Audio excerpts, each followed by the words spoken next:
Manson is sort of a showman, like when he tried to, as he puts it, take me to a higher level.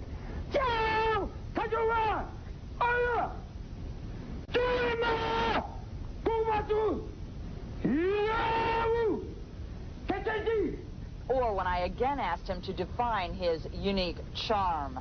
What do you think it is about you that makes people want to be a part of whatever it is you're a part of?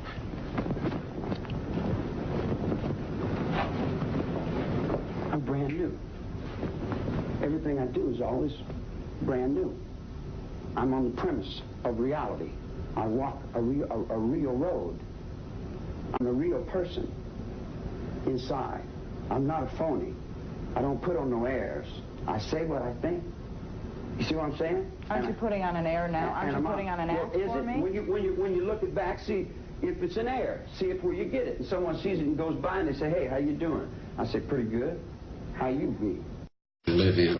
Well, God, I guess you're my best friend, being I invented you.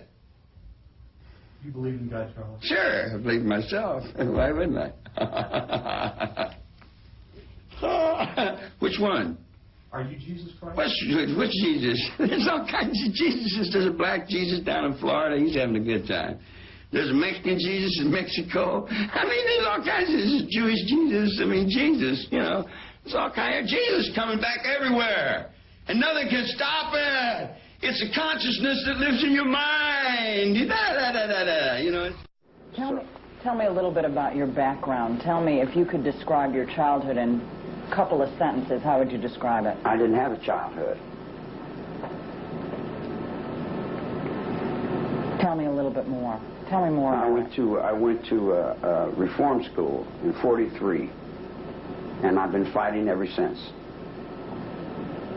Was it as bad as you describe in the book that was co-authored by Newell Emmons? That wasn't my book. That wasn't your book? No. But what about the parts describing your childhood and your experiences in reform school? That was him writing the book. So that had anything to do the part about that school in Indiana, that's not true, how you were treated? Bits and parts of it are true, and bits and parts of it aren't. Tell me how you would describe how bad it was for you in these reform schools. A child don't know what bad is. Well, he says in the book that you were raped, that you were beaten constantly. Come on, man. That's not true. That's what he would like to believe, but there ain't nobody can do that. So you're saying that that didn't happen? No. So you didn't have a lousy childhood then? Yeah, I had a terrible childhood, but I'm from here.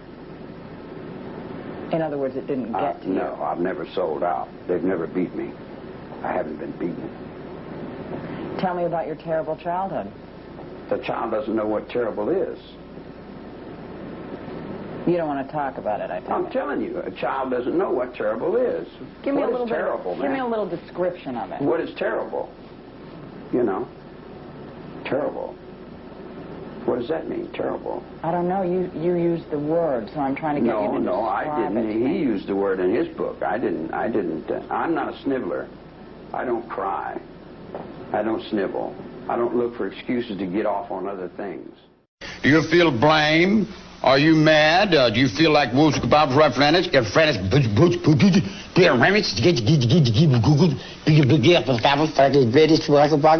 Something.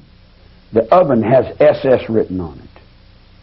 I come out of the bakery in 1954. So someone's got to be killed. Somebody told somebody some lies, and somebody's going to kill somebody. So I come out of the bakery pushing the broom, and they got this guy in the butcher shop, and they're stabbing him to death. I'm walking a line. I'm not a snitch. I don't run and tell the cops tales. I stand on my own 2 feet. So one of them looks over and says, Manson, get on the point. So I take the broom and I get on the point. And I'm watching, and I'm thinking, that tramp better not move for me. If he moves to me, I'm going to take him home to his mama, you dig? So he doesn't move to me, and I don't move to him. So they got this guy, and they stabbed him to death. And you can't kill anyone in the kitchen in a penitentiary because it makes it bad for the food. It's bad for everyone. It creates a lot of paranoia. So they're cutting this guy in half, and they're trying to put him in the garbage can. They can't get him in the garbage can. So they cut him in half and bent him, and they got the elevator, and they're smashing the elevator down, trying to put him in the can. He's got half in one can and half in the other can, and they're trying to smuggle him out of the kitchen. And they smuggle him out of the kitchen, and I'm pushing the floor. The guy come up and says, "What happened?" I said, "What happened where?" He said, "What did you see?" I said, "See what? Where? What are you talking about?" "I don't see nothing, man. All my life, I've been on that line. I don't ever see anything. I know nothing. I know nothing. I'm zero. I don't get involved. I don't run and tell them cops protect me. I protect myself. And whatever happens, happens, man. People getting killed around me is no new thing. You come to prison, man, there's people getting killed in prison all the time. You go to San Quentin, these men, every time they walk the yard, they got to wear, you got your, no, yeah, look, he got to wear shields, man. In other words, you got all kinds of violence and fear that runs in these places. When you live a life like that, it becomes a natural thing, you know. I don't want to take my time going to work. I got a motorcycle and a sleeping bag and 10 or 15 girls. What the hell I want to go off and go to work for? Work for what? Money? I got all the money in the world. I'm the king, man. I run the underworld, guy. I decide who does what and where they do it at. When am I going to run around and act like I'm some teeny bopper somewhere for somebody else's money?